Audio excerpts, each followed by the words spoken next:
આખો પ્રસંગ વાંચતો તો રસ્તામાં, એમાં આ પરગણાનો પ્રસંગ છે.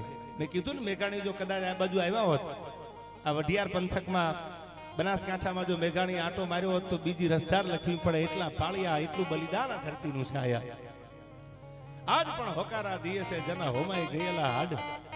છત્રપતિ શિવાજીની જનેતા દીકરાને જન્મ આપી અને ઝેરના ઘૂંટણા પાતી હોય તો આ પરગણાની એક રાજપૂતાણી સોનબા પોતાના પતિ યુદ્ધના મેદાનમાં ખપી જાય અને 8 મહિનાનો ગર્ભ હતો અને રાજપૂતાણીએ તેથી પોતાના દીકરાને શિવના મંદિરમાં જઈ અને પોતાના પેટ ઉપરથી આમ વાઢ મૂકી અને દીકરો મૂકી અને પછી રાજપૂતાણી સતી થવા નીકળી ગઈ. એ વાઢ મૂક્યો એટલે આખો ઇતિહાસ વાર્તા મોટી છે, ટૂંકમાં કહો એટલે ત્યાંથી વાઢેર કહેવાના. જે વાઢેર ટકાવે છે રાજપૂતોમાં, જે વાઢેર સરનેમ જે છે એ પોતાના પેટની માથે વાઢ મૂક્યો. દીકરો હતો, કોઈ કીધું કે બેન તારા પેટમાં 8 મહિનાનું વદાન છે, તારે સતી થવાય નહીં, અને જો સતી થાય ને તો બાળ હત્યાનું પાપ લાગે. અને તેથી રાજપૂતાણીથી થવાનું નહીં. મારો ધણી જો યુદ્ધમાં કામ આવી જાય, રાજપૂત યુદ્ધમાં કામ આવી જાય અને હું રાજપૂતાણી જો સતી નો થાવ, આ પરગણાનો આ પ્રસંગ છે.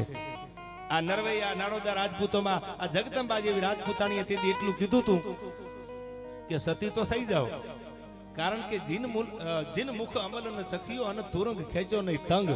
જેને ડાયરામાં બેહીને કહુંબાની અંજળી નો લીધી હોય, જેને ડાયરામાં બેહી અને કહુંબાની અંજળી નો લીધી હોય અને જેને ઘોડાના તંગ નો તાણ્યા હોય એ બાયલા કોઈ દી બારવટું ન કરી શકે.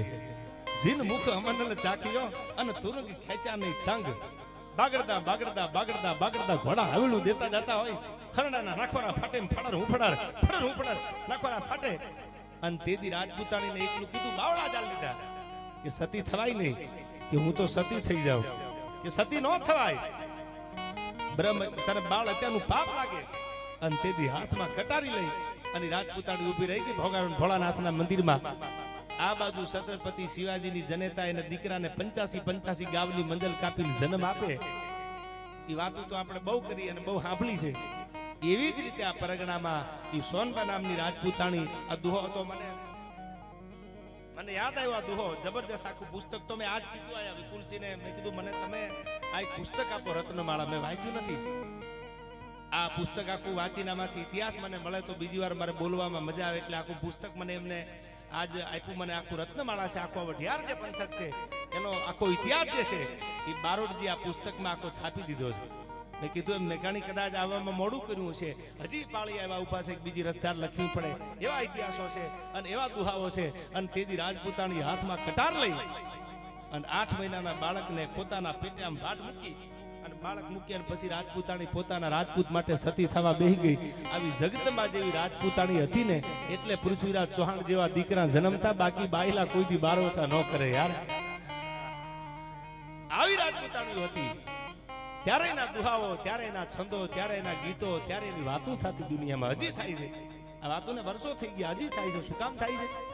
એનું કારણ એક જ છે, આવી રાજપૂતાણીઓ હતી જગદંબા જેવી. ત્યારે મને યાદ આવ્યા યાર કે નિજ પાદ સુદે બાદ પાલને મેરા ગુનાદ ભેગાયન ગાવતી थी.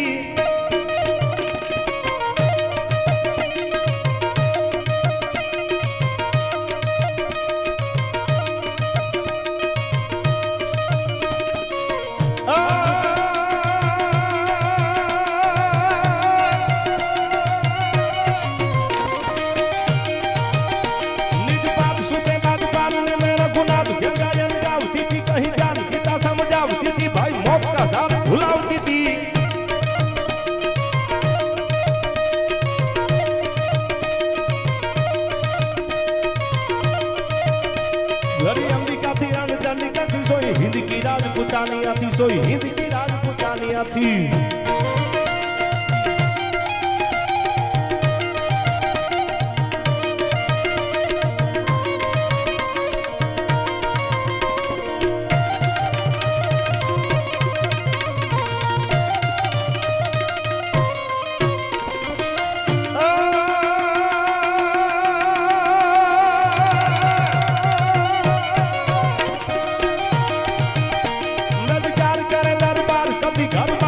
धमका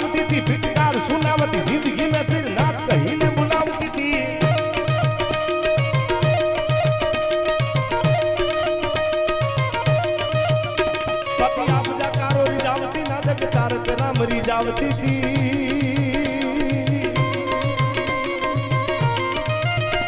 ऐसा पावन जीवन ताजिर का सोई हिंद की राजपूतानिया थी, सोई हिंद की राजपूतानिया थी।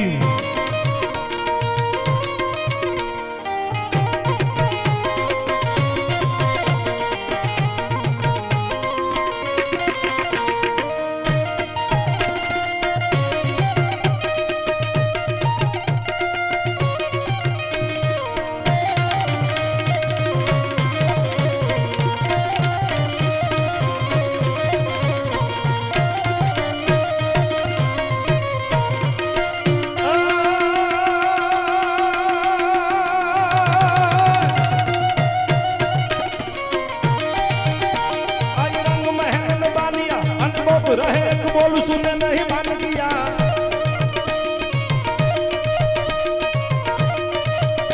दरबार में गुनी का नाच न कहीं नाच देखे परवानियों का।